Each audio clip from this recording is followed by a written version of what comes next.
भारत की वैज्ञानिक प्रतिक्रिया टीमों, भारतीय आयुर्विज्ञान अनुसंधान परिषद, जैव बायोटेक्नोलॉजी विभाग और एम्स जैसे संगठनों के कारण SARS-CoV-2 वायरस की प्रकृति को बेहतर तरीके से समझा गया है, जिसकी वजह से कोरोना की तीसरी लहर के लिए भारत की प्रतिक्रिया सटीक और प्रभावी रही है।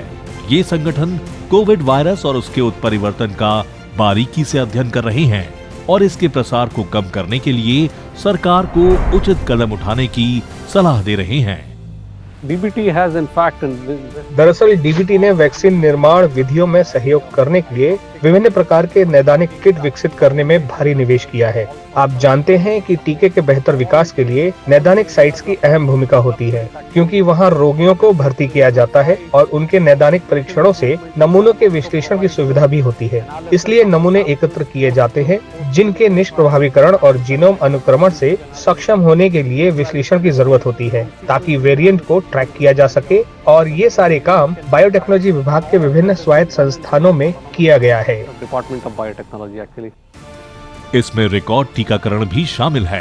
भारत की लगभग 90% वयस्क आबादी को अब तक कोविड-19 वैक्सीन की पहली और 65% आबादी को दोनों खुराक दी जा चुकी है। ये चिकित्सा के कड़े प्रयासों और सार्वजनिक सहयोग की वजह से संभव हुआ है। ऐसे कदमों से कोविड-19 की गंभीरता को कम किया जा सकता है।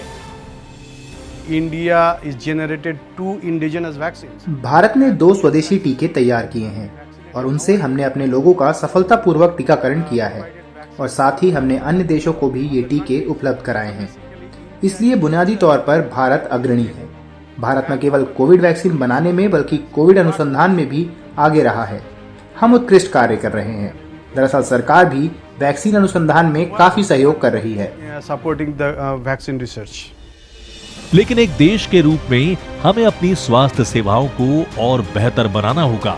इसलिए विज्ञान से आत्मनिर्भर भारत के इस एपिसोड में हम कुछ महत्वपूर्ण घटनाक्रमों पर नजर डालेंगे, जैसे कि व्यापक परीक्षण के बाद बच्चों के टीकाकरण के लिए सरकार की ताजा पहल और केंद्रीय औषधि मानक नियंत्रण संगठन द्वारा वैक्सीन को मान्यता प्रदान करना, जिससे ये सुनिश्चित हुआ है कि हमारी युवा पीढ़ी सुरक्षित और संरक्षित है। I was very excited to get the vaccine because मैं वैक्सीन लगवाने के लिए काफ़ी उत्साहित था, क्योंकि वैक्सीन हमें कोविड-19 वायरस से बचा सकती है।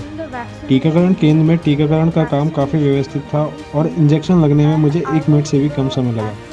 मैंने वैक्सीन के विपरीत प्रभाव देखने के लिए इंतजार किया, लेकिन मुझे कोई विपरीत प्रभाव नहीं हुआ।